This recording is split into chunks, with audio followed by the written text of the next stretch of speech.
Hey guys, welcome. This is a general reading for the collective of Aquarius, Sun, Moon, Rising, Venus. Welcome, cross watchers. If you're brand new to the channel, happy to have you join us. And for those of you who are tuning in for the first time in a few weeks, well, that's my cat, Leo.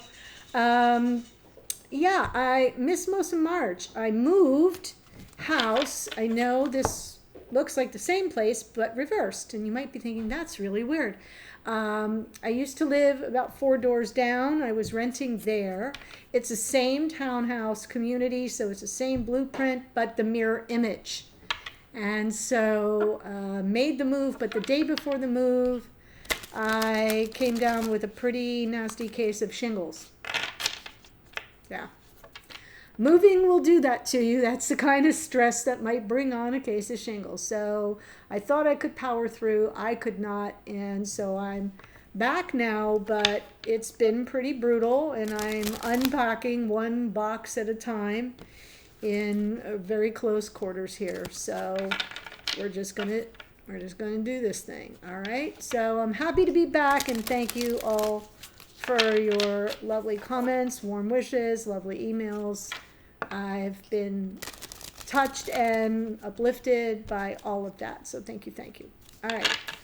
I'm pulling from Starry Beginnings Oracle because we're in the astrological new year. It's Aries season. It's springtime. I love all things new. We've got the new moon in Aries with a solar eclipse coming up. So we're in eclipse season. Venus is retrograde, Mercury is retrograde, all of it. So let's see what we've got from Starry Beginnings for you. Card number 2, see with your heart. The time is now to hear the messages. Beautiful, beautiful. Let's get the guidebook working for you. It says, the time is now to hear the messages. Focus on the connection.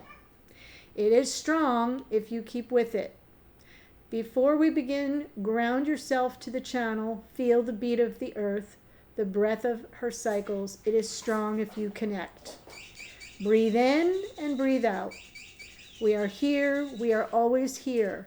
You just need to connect anytime, anywhere. We want to communicate. The messages are not only for you, but also for humanity, which is such a key word for Aquarius. It's a difficult time for all people. True that. The changes in the earth are occurring in response to her treatment. She is not loved like she should be, and when an entity is not loved, they contract. They feel hurt, and they are not able to function as well as they should or could. The earth feels the pain of others. She tries to heal as much as she can, and that leads to extreme events, emotionally charged, to release energy. Humans are at the whim of these energy surges. They won't go on forever. They will ease as people become aware, learn to see with their hearts. That is what we need for you. To learn to see with your heart, first focus on the breath. Connect to the breath. Feel the beat of the earth beneath your feet. Keep your breath in beat with the earth, and you will feel this love energy rise up through you into your heart and to your third eye. Yeah, so that's really the message is, it seems like it's coming through from your spiritual team, from your spirit guides. Yeah. Hear the messages from your connection to your guides and to the earth. And what a perfect sign to be speaking that message to, the water bearer, the one Aquarius. And if you're a cross watcher, you can certainly take this message too, but it's specific to Aquarius because by the time we got to Aquarius, when we went, through Aries and Taurus and Gemini and all the way, by the time we got around to Aquarius, Aquarius is a sign that said, okay, now that I've evolved as a person, because in Aries we start with I, and it isn't until we get to Libra that it's really, you and me. And then by the time we get to Aquarius. Aquarius is the sign that says, I must bring water to humanity. It's the collective that becomes important. Right? Gotta connect, gotta create network. Essentially to save humanity. So it's the sign of the collective and of networks and of all of that. And so I love that message. See with your heart. And time is now to hear the messages. And whew, I like it for you. Okay, so what I'm doing here today, my loves, is this is the time of year I do like a twin flame check-in. And so I'm kind of pulling your shared energy. What are you working on? What is your beloved working on? What's your karmic challenge? What's their karmic challenge? What's the opportunity? And I'll get some divine guidance for you. So that's how we're going to do this. The extended will be sort of looking at the divine masculine and how they're sizing up the connection with you. So I love that you're both coming in here with the Judgment card. He just got this new toy and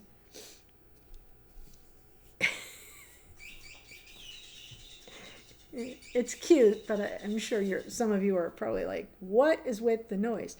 Okay, so the Judgment card is Pluto, Lord of the Underworld, but also the planet of transformation. So when I'm seeing your shared energy here as Judgment, I'm seeing a shared energy of forgiveness and second chances. Okay? So what are you working on here? We've got the Death card, also Scorpio. Pluto rules Scorpio. And more Scorpio. Wow, guys. Scorpio in triplicate. So Scorpio, that's 8th house themes, the death and rebirth of it all, the growth, the change, the transformation. What's beneath the surface deeply? This person's working on the depth of their feelings, their emotions. Sometimes it's about emotional maturity. Sometimes it's about emotional availability. Sometimes all the love is there, but you know that saying, still waters run deep. Yeah, sometimes the King of Cups struggles to kind of communicate the feelings, but it's not because they don't feel them. So that may be the issue, and you may be kind of working on, well, something needs to change here, right? Lest all be lost. Your karmic challenge, yes, because if you want a conventional committed relationship and you're not getting any sense that this person is emotionally available for that, right? Where would you go other than to, well, maybe this isn't going to happen. Maybe, maybe it's just over. Their karmic challenge, wow, this reading, oh my God, Aquarius. Oh.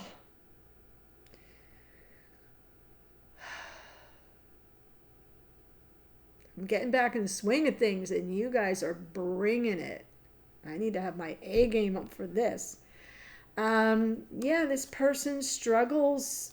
There are people out there who don't believe that in their right to be happy. You know what I mean? It's like if they're feeling happy, something's wrong. There are people out there like that really struggle. Their karmic challenge is somewhere along the way it was imprinted that they don't deserve love, especially not the kind that makes them feel safe and protected in their vulnerability.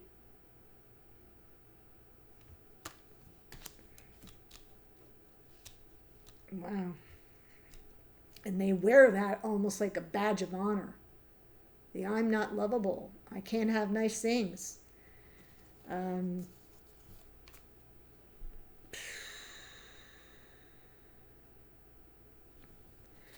The opportunity is, yeah, you got to focus on it. This is something that can be worked on, worked through, if you focus on it, right? I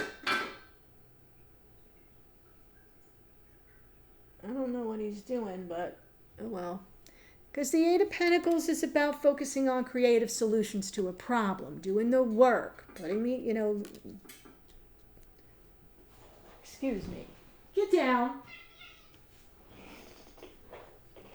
Sir. No. Sir. We will have no hellfire and damnation in this house today. We're leaving that to Pluto. Okay, so the opportunity here is to work on it.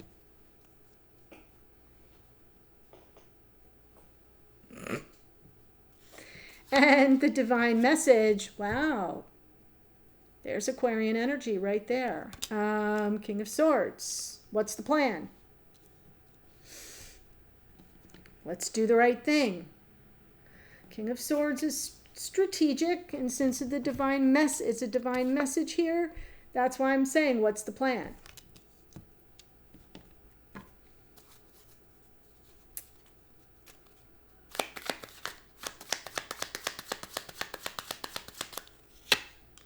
King of Cups, Ten of Pentacles, Knight of Swords. Yeah. It is about the future, right? A clearing of the air so we can have a second chance. This King of Cups coming through with their availability for life partnership, building a life, right? That's your karmic challenge here. So that makes total sense. Let's jump in. For you with the Death card, Four of Wands, Nine of Pentacles, Queen of Swords. Like, yeah, okay, Queen of Swords. I like that. Queen of Swords or the King of Swords. And the Queen of Swords is just like, just give it to me straight, right? Is there a chance for the beginning of life partnership, or should I just go my own way, do my own thing? Nine of Pentacles. She represents a single person in the tarot, and the Death card is like, if something needs to change, what's the story? So the Queen of Swords from the bottom of the deck, since the cards from the bottom are what we can't see, it's in your unconscious awareness that you're trying to kind of read the tea leaves, like, what's the truth here? And that's why you're coming in with this heavy energy of the Death card. Like, is there hope of the dawn of a new day and something changing, right? He comes in on a white horse. He's got a flag with a white rose. There's the sun breaking in the background on the horizon, but it's a desolate scene of death, of loss, right? And the Death card isn't always about something ending, like a relationship, but some aspect of something has to end. Something has to die off so something new can be born into its place. And within the confines of a relationship, it would be, well, things aren't progressing toward the kind of committed relationship or a marriage or a life partnership that you envision. That's your truth, and you're trying to ferret out, well, are we going this way, or am I going to end up on my own? And the Queen of Swords is the ultimate arbiter of, like, well, justice really is, but Queen of Swords and justice are both Libran energies. They're both that sort of, well, what's the truth in the situation? So they're King of Cups. Seven of Swords, Six of Wands, Fool. So right now, their energy is kind of coming in to reconcile for their avoidance or their runner-esque kind of, I feel more avoidance, because now with the Fool from the bottom, they're ready to take a leap. This is someone who's like,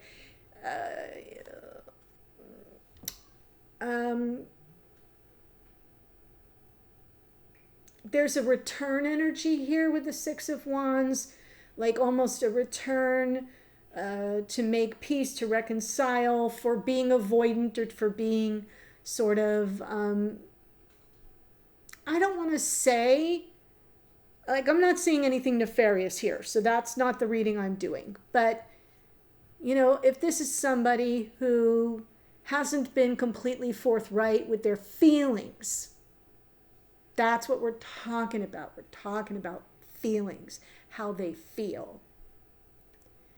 And if they haven't been completely on the level about it, that's what they want to make peace with about. They're now ready to take that much of a leap.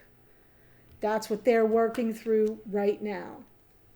That's why they're showing up here in your joint energy of judgment. Because you've got some judgment about the situation. They're being called up for second chances. Are you ready? They're ready. And we got the Ten of Pentacles because I'm in for the long haul. From your point of view, that's what you're saying.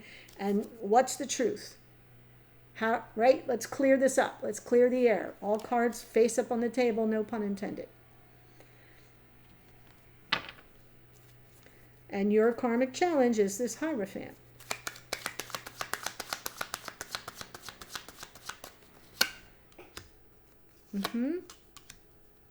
Wow. Yeah, because on some level you might have some, you know, energy where you're not sure of this person's intentions, and it may leave you feeling a little bit defeated here, because the karmic challenge is, can we overcome those obstacles? Can we overcome that, you know, where I feel like this person is a little more self-serving and I'm getting the shitty end of the deal here, right? Can we heal that? We are in Mercury retrograde. This to me is a Mercury retrograde card because it requires a lot of reflection. It is where we, you know, kind of go to ground and have to kind of review game tapes a lot of the time. And that energy of the two of you sort of connected to each other, overcoming obstacles requires both of you, essentially. And that's the challenge. That's why it's your karmic challenge, because you can't get to here without them, obviously. And if you're already feeling like, well, you know, am I being set up? Am I being sabotaged? Am I dealing with somebody who's always going to serve their own interests first, and I'm just going to, you know, be defeated in the situation? Do you see what I'm saying? That Five of Swords,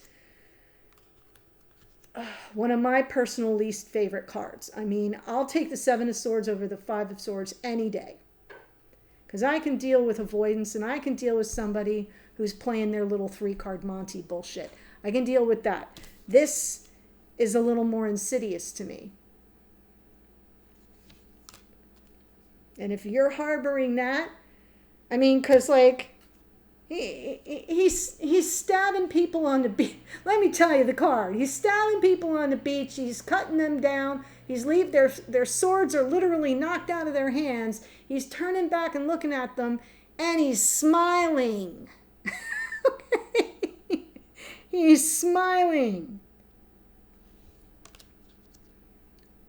At least in the Seven of Swords, he's just grabbing some swords from like a tent. He's not hurting anybody. He's just seeing what he can get away with. This is ew. So if you've got that sense like, oh, this person's going to take for himself and make sure I'm hurt, you know, that doesn't feel good if that's what you're sitting with inside. And so the only way to overcome that is to really give it deep thought, and you have to rely on this person helping you to overcome that as well. Because that's a pretty big obstacle.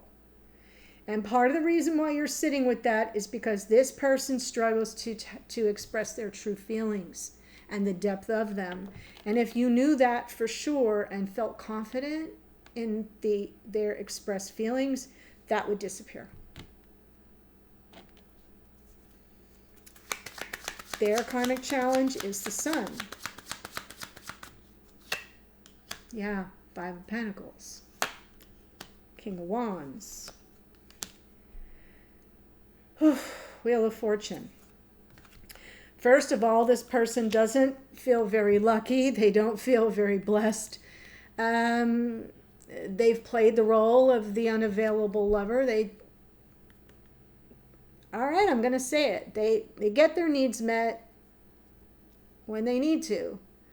But they're not really seeing themselves in a favorable light. This is somebody who tends to suffer with low self-esteem. They may have abandonment issues from previous relationships or family dynamics. This is someone who doesn't see themselves as, someone who has anything to offer. The Wheel of Fortune from the bottom of the deck is kind of like, well, if I didn't have bad luck, I'd have no luck at all, right? Like, they really have got a mindset towards some real negative karma. And that is a major karmic challenge, isn't it? If you don't feel safe out there in the world, how can you feel safe in a loving relationship? How can you even begin to let yourself feel that kind of joy and happiness?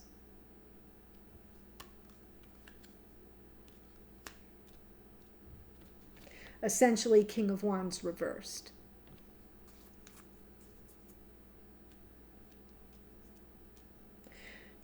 Yeah. Opportunity, Eight of Pentacles.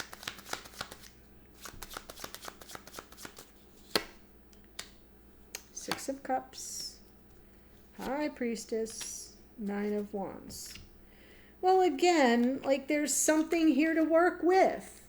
If you want this, it's worth working, right? If there's something really beautiful here, warmth, comfort, nostalgia, like, remember what brought you together to begin with. And, maybe you've known each other a long time. If you haven't, you've been traveling across lifetimes. So there's a connection here that if you put your focused effort on, you can overcome obstacles. You can work through, come up with solutions to problems. And the High Priestess, again, there are things that are unspoken here that are very germane to the situation.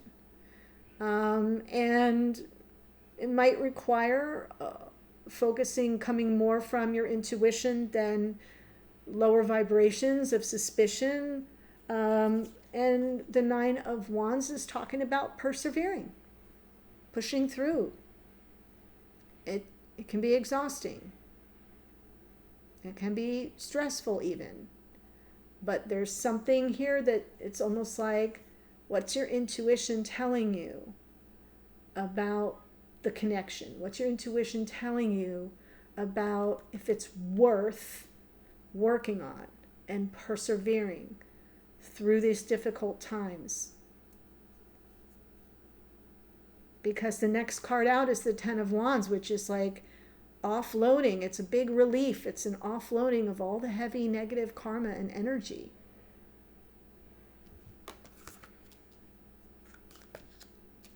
So that's the opportunity. And then the divine message is the King of Swords, the Star, more Aquarian energy, the Three of Cups, yes, and the Lovers. Oh, how lovely. Beautiful, beautiful, beautiful.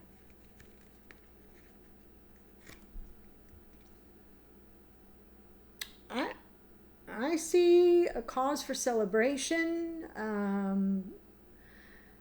coming together. I feel that's the plan. When I said, what's the plan? That's the plan is, you gotta kind of keep hope alive. This King of Swords rising to the occasion, doing the right thing. with honor and integrity and honesty above all. Yeah. I feel there's something here coming through that'll feel like nothing short of a miracle. It's like the wish being granted, the dream coming true card. And it feels very positive, very joyful, joyous. The reconnecting of the twins. Being guided by spirit, by the cosmos, by the universe.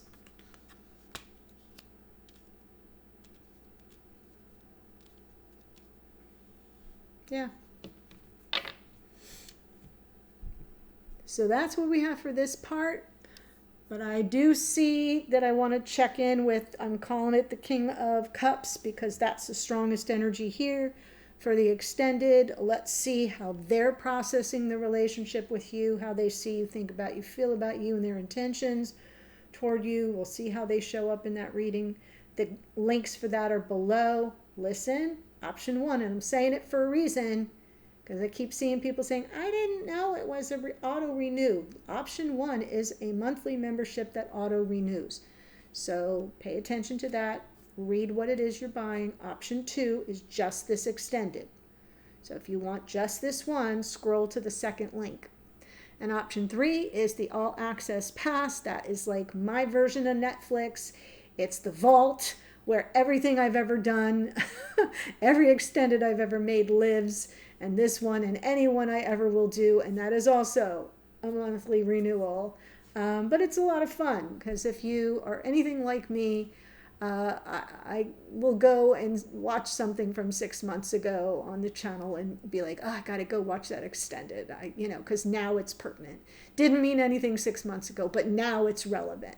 And that's a really fun way to use tarot is because we're all on different timelines. And so you got to take that into account sometimes when you're watching readings that don't resonate. It's like, oh, stick a pin in that because that one might have a message for me in a little while. Right? Okay, so that's for you. And if you enjoyed this reading and you haven't yet done so, or if you missed me for 3 weeks and you didn't subscribe then, but now you're like, oh, I'm so glad she's back, subscribe. Subscribe below. And I'm trying to claw my way back up because I lost a ton of, I think I lost like 150 or 60 subscribers.